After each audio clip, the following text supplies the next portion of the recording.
All right.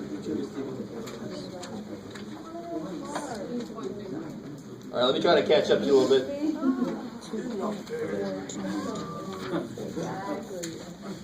All right, so 3 times 5. 99% confidence would be 1% in 2 tails, or 0.5% in 1 tail. Either way, it's going to be this first column, go down to 5, and it's 4.032. So the first answer should be 4.032. How are we doing so far? So there, it's 100. I want to be 90% confident, so which column do I look at? Good. If I want 90% confidence, then I want 10% outside. And I want to go down to 100.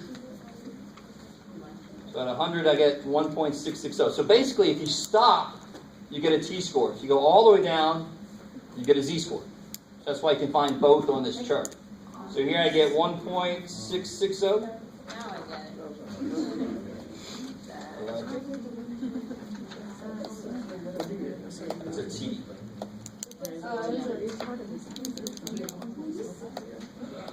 Alright. And then this guy is the weird one, the 95. Yes, ma'am. Can you say what you just said again about the z-score, the t-score, and all those? What did you say? Oh, okay. So on this chart, Yeah. if you stop, you'll get a t-score. If you go all the way down, you'll get a z-score. So if I want the z-score for 98% confidence, I can get it from here.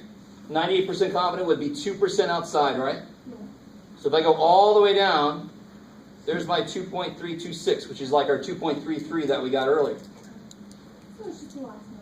Exactly. The last numbers are z-scores, because that's when the sample size gets large enough. I love this. Large. Not defined here, because it depends. Yes, ma'am.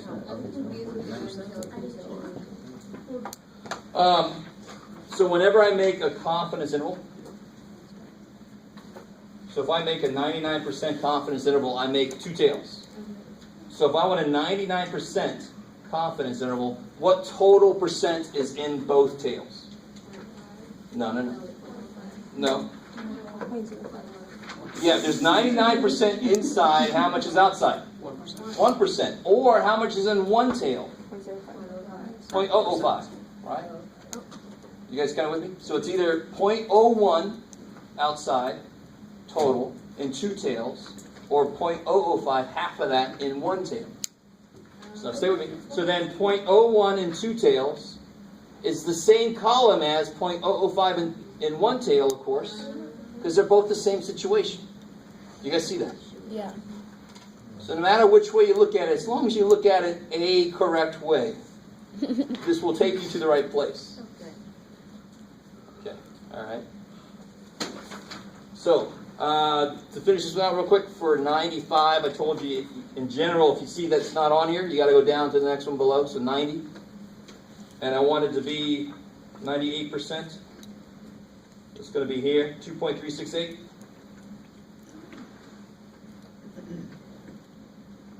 Is that cool? Yeah. All right. So what about these? Which one of these can you not do? The first one. Yeah, why can't you do C? It's not normal, and sample size doesn't save you either, right? Oh, man. So this one, not doable. Or can't be done if you want to use closer to good English.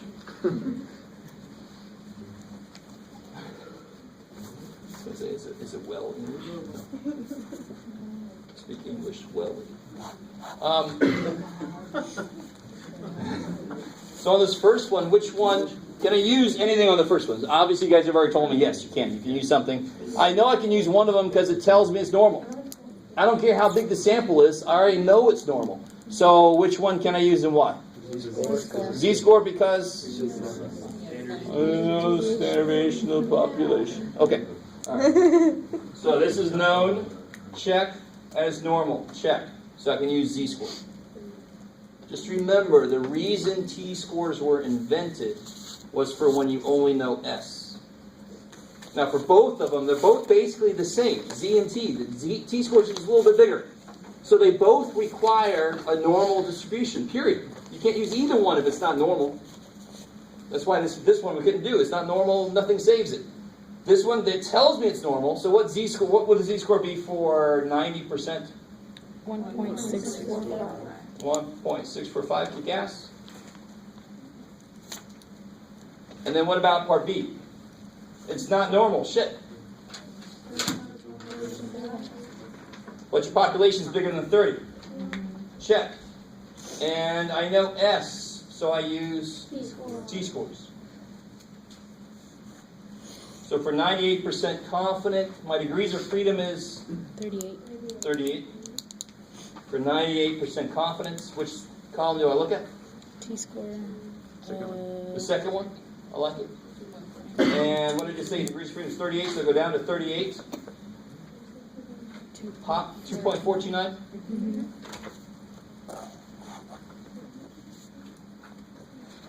Kick ass.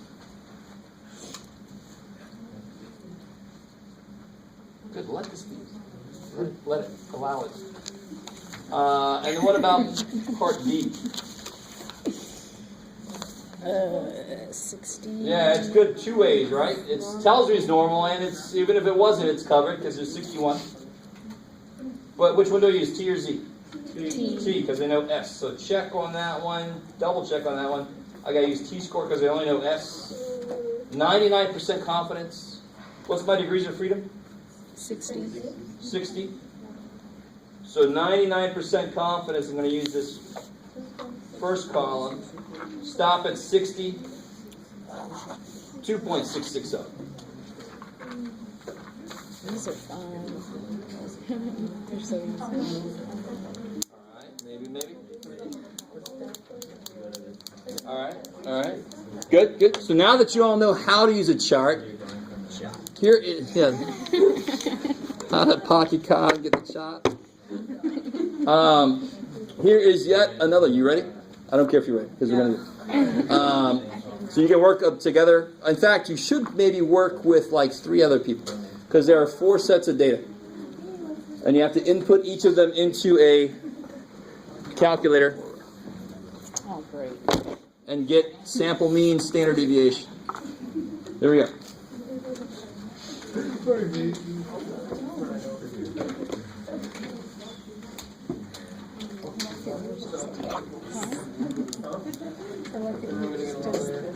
Yeah. I knew it was too easy. You're just teaching us how to read the chart.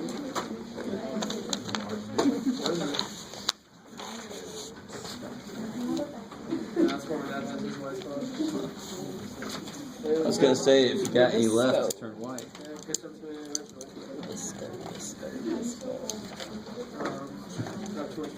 Don't tell him he's old, because then what's that mean for me? Man, Jeff, you're holding together, man. Give me how old? 22. Oh my God, dude. Just give it up. 22, what the hell can you do? It's okay, I'm turning 23. Nobody likes me when I'm 23. Does it like start at Life starts at